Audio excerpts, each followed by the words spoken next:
Hello everyone, and a special welcome to all you Georgies out there. This is Versus, the hit TV sensation that millions of people watch every week, usually as background noise while they're doing everyday chores like vacuuming, cleaning dishes, or investigating mysterious fogs that have overtaken their town. The last one might seem a little far-fetched, but it's right in the fairway if we're talking about Boston Red Sox season ticket holder Stephen King.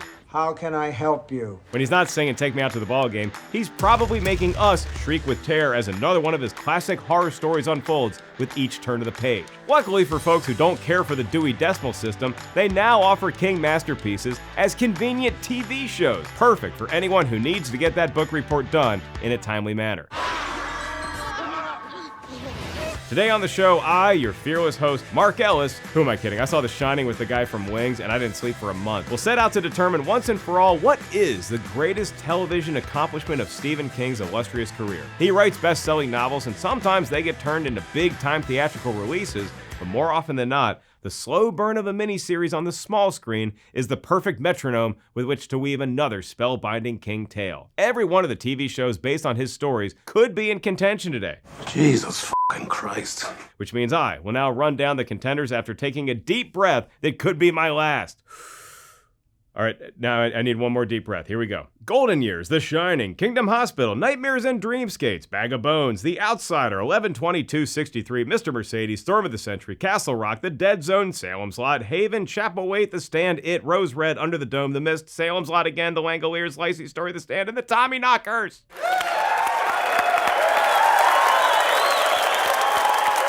Oh, all right, come on, that was impressive, right? Only took me 8 takes, and then a few more after that. Here's how we'll determine a winner. Round 1, Tomatometer/audience score. Round 2, villains. Round 3, iconic moments. Round 4, cultural legacy. And then we'll do a wildcard round that could involve anything from stolen Mercedes, to dangerous stalkers, to deadly plagues. Really, do we have to include The Stand? It's compelling stuff, but after the last few years, hey, I guess that's what makes TV truly terrifying. It feels like it could happen to us, and maybe before another scary pandemic hits, we build a nice dome over the town that's gonna keep... Nah, that's not a good idea either. There's just no winning in Stephen King worlds, except of course, for us, the audience. That almost sounded convincing. King has been a consistent force in entertainment for decades and remains unrivaled as the horror master of the modern era. So grab your balloons and your wooden stakes. It's time for a good old-fashioned, scary, small-screen shindig. Let's get it on. Holy old Jesus! Round 1, Tomatometer/audience score. I'd love to include a round in today's contest that focuses on which King property generated the highest ratings upon airing, or which streaming show garnered the most eyeballs week to week, but unfortunately, them Nielsen boxes weren't installed in any Castle Rock homes, and the data provided by some streaming networks is less reliable than a Stephen King character. So we'll start out the contest with the reaction metrics known as the Tomatometer and the audience score. Thanks very much, son. How did critics and the general populace feel about a given program after they watched it? Was it time well spent, or would you rather have been gabbing with a ghost bartender instead? Absolutely not. One might think that more recent releases would have the advantage, as they saw the light of day when we already had these measurement scales in place, and one would be wrong, sir. Wrong. No. We're gonna Peabody and Sherman our way all the way back to 1979 when Salem's Lot hit the airwaves. And no, this is not the film version starring NFL fan Rob Lowe. We're talking the Tobe Hooper directed treatise starring David Soul, Bonnie Bedelia, and Fred Willard. It sets the bar high out of the gate, clocking in with an 89% on the Tomatometer. That's a score bested only by Mr. Mercedes and The Outsider, both of which earned a 91% on the TM. Castle Rock is also competitive here, notching an 88%, followed closely by Nightmares and Dreamscapes at 86%, Storm of the Century at 83%, and 82% goes to 11/22/63, where James Franco goes back in time to stop a presidential assassination, a much more noble cause than going back in time to make sure your parents hook up at a dance. You're my mom. Here's exhibit number 3,000,000 and why Stephen King is the GOAT. Of all of his TV projects, only 6 are rotten on the Tomatometer. That low bar, it's set by the Tommyknockers at 30%, which given the fact that all of these are horror-based, that's a pretty good number. I know a lot of leprechauns and killer dolls that would murder for 30%, and they have. I hate you. Storm of the Century, based on a King screenplay, and Castle Rock, based on his stories, both hold strong with audiences as well. Century checks in with an 86% on the audience score, while Rock cashes in at 79%, and the cream is starting to rise to the top. Unfortunately for Edward, Vlad, Nosferatu, Blade, and all the other vampires out there, Salem's Lot falls considerably on this side of things, down to 64%. Still fresh, but not as well preserved. Look at me. Yet most of these shows improve their standing once the audience gets to weigh in. Tommyknockers gets all the way up to 39%. 11/22/63 vaults up to 88%, and the award for most improved goes to Rose Red. Based on a King screenplay, the 2002 project is just 40% on the Tomatometer, but elevates to 80% with the audience. That's like Man on Fire level improvement right there. What is going on? Only Storm of the Century and 11/22/63 can brag about being so fresh on both measurements that they're at least 80% on each side. But remember The Outsider? Ben Mendelsohn, Cynthia Erivo, a really creepy thing in the woods? Its audience score is 83%, and when we pronounce that husband and wife with its tomato patch total of 91%, that averages out to 87%, the highest on the board for any King TV entry. 11/22/63 gives a great battle, but only one show can take the point here, and it goes to home box office. Down goes Amazon. Down goes Amazon. You still got 4 rounds, relax. The Outsider is now the only member of the in crowd and goes up 1-0 on the field. No! Round 2, villains. Well, if it's bad guys, murderous demons, or otherworldly forces you enjoy, you've come to the right place on the right day. It's really all we get day in and day out around here. That being Stephen King's imagination. And last round's winner, The Outsider, makes a compelling case here too, simply because what the hell is that thing that can sort of look like humans we know, tossing the real people into a world of suspicion? It's the show that makes me glad I stopped building forts in the woods long before it came along. Are you kidding me? But The Shining is a legacy, thanks in large part due to the slow unraveling of Jack Torrance's mind. All work and no video game breaks make him a dull boy indeed.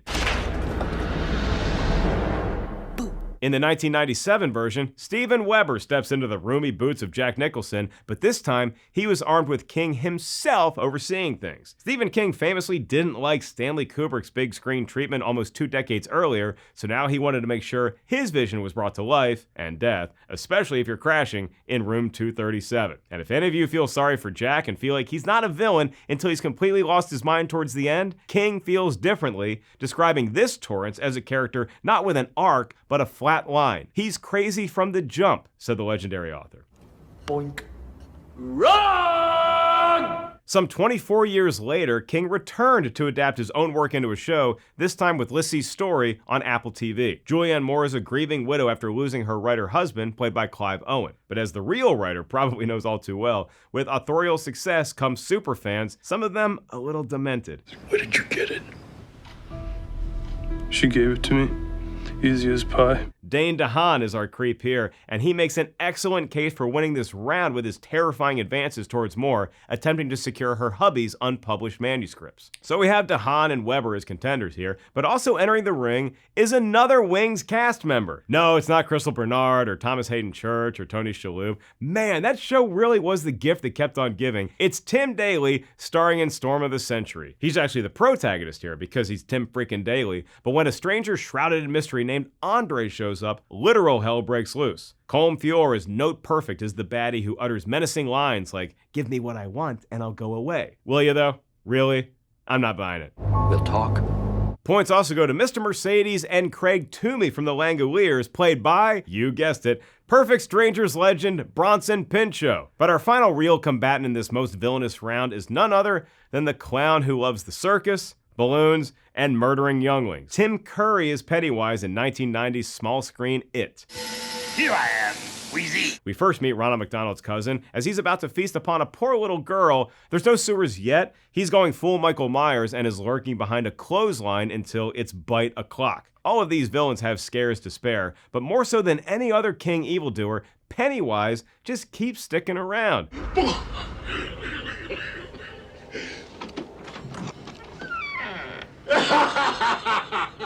And even when he's dormant during his extended hibernation period, he can really take a hell of a nap. The threat of a return haunts his victims who manage to survive his last outing. In a case of life imitating art, it was almost right on Pennywise's return clock that the big screen It appeared 27 years after the TV version aired. Bill Skarsgård makes for one horrific circus freak, but staying with me for my entire existence has been Tim Curry and his portrayal of everyone's least favorite birthday party performer. For terrorizing our dreams then, now, and forever, Pennywise gets the W in round 2, and It gets on the board. Just when you thought it was safe to go back to the laundry line. Round 3, iconic moments. And as is now tradition for this episode only, It has the honor of going first in this next phase, which will be won by the show that has given us the most bone-chilling fright, suspenseful sequences, and maybe a possible laugh, just to break up the tension. Beep, beep, Richie. I mean, come on, John freaking Ritter is in the 1990 version of It, so we gotta get some yucks, right? Kiss me, fat boy. Sadly not many. In lieu of two attractive roommates and zany neighbors on Three's Company, here we get a gaggle of childhood friends all bonded together by two things: being relative outcasts amongst their peers, and that whole killer clown thing. At least when they come from space, they give us a warning. One of the best moments in It is seeing the kids as adults, and that moment when they break the news to each other that P-Dog is back for one more run at terror. It doesn't matter what's going on in their lives, be it writing, relationship trauma, success descending into alcoholism. Once each individual adult hears what's going on back in Derry, all that childhood horror comes rushing back to the forefront. Pennywise also has some sweet kills. He brings his A game when it comes to tricking a pint-sized snack into coming a little too close, and it's particularly haunting the way he'll play on one's individual past to trick them. Clowns. Don't trust them. I am your worst dream come true. Meanwhile, in Salem's Lot, vampires are the baddie du jour, and director Tobe Hooper came up with a number of inventive ways to give them an extra air of mystique and menace. They levitate in a foggy mist, and in the next decade, the Lost Boys would employ a similar tactic. Kurt Barlow, in a nod to Nosferatu, has makeup effects that were revolutionary for the time, so much so that artists Jack Young and Ben Lane were nominated for an Emmy. Face the master, look at me, open the window. For fans of the 79 version, those phrases alone will conjure some of the coolest vampire moments we've ever seen. Throw away the cross. Face the master.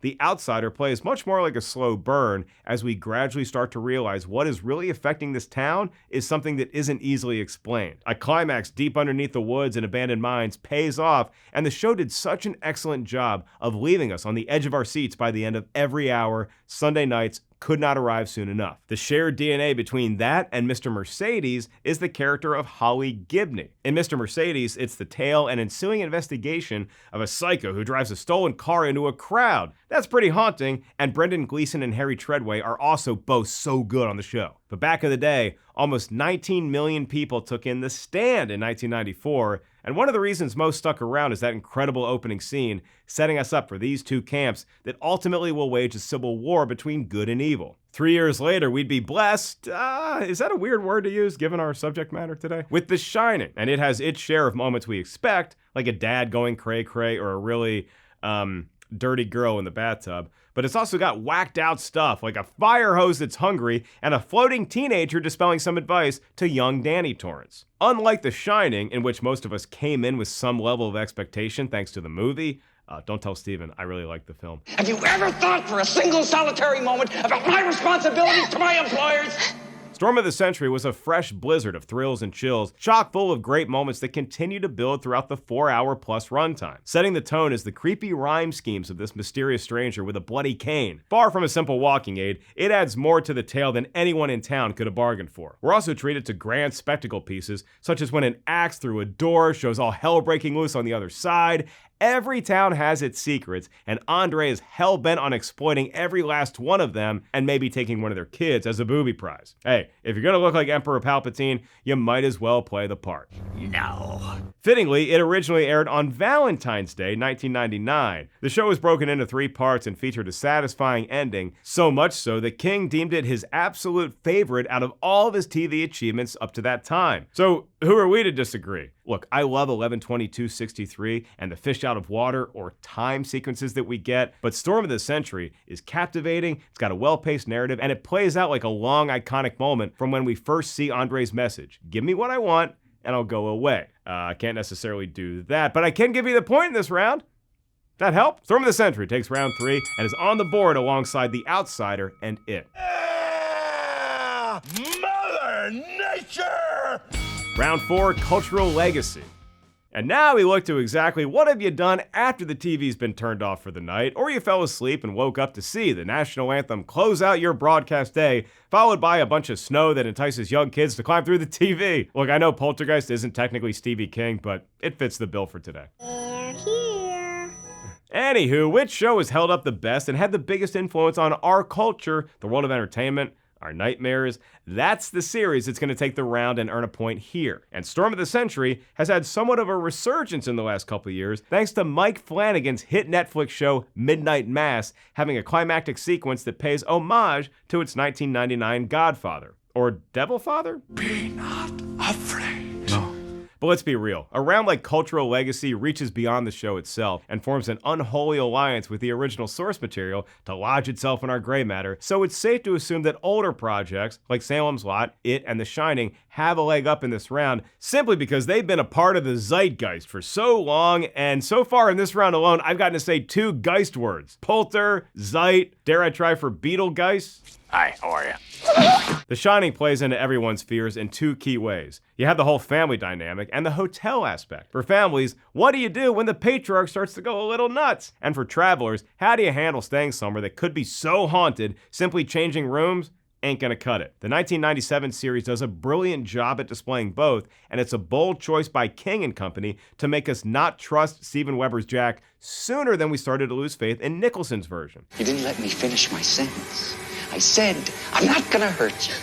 I'm just gonna bash your brains in. And the hotel keeps playing tricks on our mind, occasionally making the viewer feel like we're losing our grip on reality as well. The Stanley Kubrick version is clearly the more referenced, just like it's Steven Spielberg's Ready Player One, which built a whole entire scene upon the Overlook Hotel, but the 1997 show may have gotten inside our heads a little deeper. For Salem's Lot, the job was simple. Make us believe that vampires could be terrorizing a town. Mission accomplished, and then some. Hooper's 1979 iteration paved the way for loads of vampirical lore to follow, so much so that many feel Salem's Lot hasn't gotten the credit it deserves. In the history of bloodsucker lore, there's a smooth operator Dracula type, then there's the evil force phylum, less concerned with being a dashing romantic, and more like being a sick plague invading an unsuspecting populace. That's where Salem's Lot butters its bread, as Barlow's arrival to town signals an alarming rise in folks going missing. We've seen this time and time again, in everything from the big screen The Lost Boys to both versions of Buffy the Vampire Slayer. Am I the only one who remembers it was a movie first? It's good. I love it. Yes.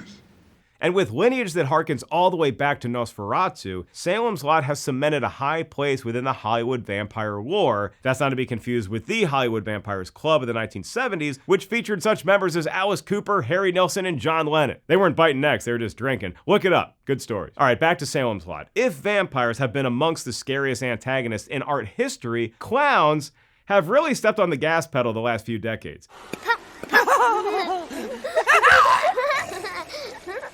Remember they used to be fun?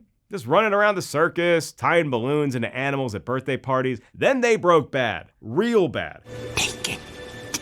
Enter Pennywise, the clown who'll show up once every few decades to feast on the youngins in Derry, Maine. The 1990 TV production plays out like a coming-of-age drama that's peppered with "Don't talk to strangers" PSA messaging. Tim Curry's Pennywise is an unhinged nightmare of a villain. One wonders why you'd name a rock band after him, but he's also a metaphor for trauma gone untreated when us adults prefer to bury the dark remnants of our past deep inside rather than deal with them. Beverly Marsh might be the most obvious example of this, but every kid in the Losers Club wrestles with their demons in some way. Oh, and they also have to figure out how to send a clown back to hell, all in a day's work. This is battery acid, you slime!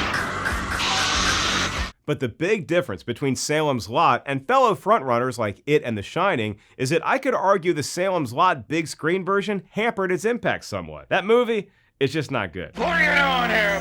1980's The Shining and 2017's It joined King's source material in adding to our nightmares. 1979 Salem's Lot had to do all the heavy lifting, and despite a decent 2004 reimagining with Rutger Hauer, who also played a vampire, in the movie Buffy the Vampire Slayer, it's the OG small screen telling that has remained a force in sinister storytelling to this very day. All 3 projects will remain cornerstones of Stephen King's legacy, but if I had to pick one project that carried the most influence without the aid of companion big screen movies, my choice is Salem's Lot. Again, I know it's a movie, but it's terrible. Don't even look at it. That's my decision. I'll probably change my mind tomorrow.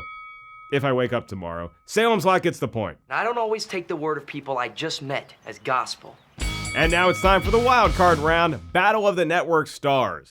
I don't think the stork had placed me on Earth yet when Battle of the Network Stars was actually airing, but the name fits like a glove here because the wild card round is going to pit the previous 4 winners against one another in a winner-take-all contest as we ask a simple question. What show of the 4 previous round winners is indeed the scariest? I had a bunch of options for the wild card round because let's say something like 11/22/63 made it. That's not fair to say it's scary as It or Salem's Lot, but then on the other hand, being stuck back in time tracking Lee Harvey Oswald doesn't exactly sound like a day at the beach either. But alas, here we go with the 4 nominees for scariest Stephen King show for all the marbles. It, The Outsider, Salem's Lot, and The Shining. Huge rounds of applause are due for worthy contenders like Mr. Mercedes and honorable mentions like Storm of the Century, but they didn't quite cut the mustard on the watermelon to make it into the final 4. And now I just want to see Pennywise on a basketball court dunking on vampires. Stephen King, if you're watching this, I know you're a sports guy. Let's have that crossover happen. Nah. To determine which show is indeed the most terrifying, we need to examine why each program is so good at what it does best, starting with you, It. The frights come from all sorts of directions for these poor kids. In fact, at the outset, a clown is the least of their concerns. There's some pretty awful parenting in the mix, others coming from families that are going through tough times. You got your disappearing siblings, bullies at school. They live in a town where apparently the only fun thing to do is build a dam. It's a struggle. And now that I think about how boring Derry was, I'd jump at the chance if a clown offered me a balloon. Didn't work out for Georgie though, and after he goes missing, his older brother is never the same. For Salem's Lot, the answer to what's scary about it seems simple. Have you seen a vampire? They hunt at night and they suck blood. Case closed. To quote the Clump patriarch in The Nutty Professor, This is some scary shit. but even more frightening is the mood and atmosphere that takes over the town once the lead vamp comes to roost under the guise of dealing antiques. Dudes turning into bats is creepy. A town turned against itself in sort of a civil war is a recurring theme in King works like The Mist and Under the Dome, and it works brilliantly for Salem's Lot. In The Outsider and The Shining, it's more of a mind torn against itself. In the case of The Outsider, that's true of Ben Mendelsohn's Ralph Anderson, who can't trust what he's seeing due to the fantastical nature of the images and the trauma he's experiencing from losing his son. And Cynthia Erivo's Holly Gibney has a beautiful mind, but can she manage to harness its power in time to nab this thing causing rampant destruction all over many towns? The Shining features a Jack Torrance who already has a screw loose, and then he gets to the hotel. It's not a good combination if you're a fan of stability. The grounds themselves can turn into villains with accommodations this haunted, and one quickly realizes that it's impossible to tell what's in our imagination and what's actually playing out before our eyes. Plus, when your kid is clairvoyant and is seeing a bunch of wacko stuff riding around in the hallways, it adds more goosebumps to the viewer's arm. And maybe I'm starting to see some separation between The Shining and everything else. What do we think every time we watch a haunted house movie? Move. No! Oh no! No!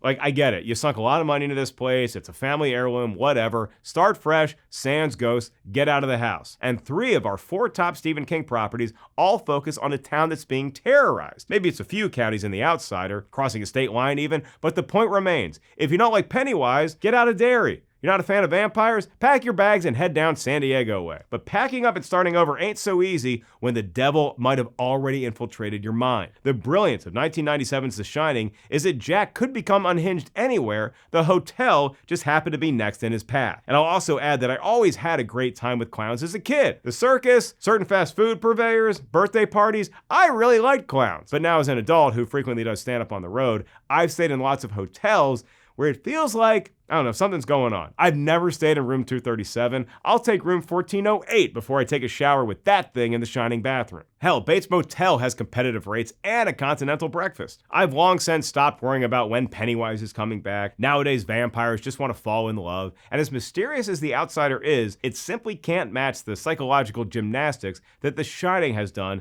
to virtually every traveler at one point or another. The Shining gets the point here, wins the wild card round, and thus takes the match.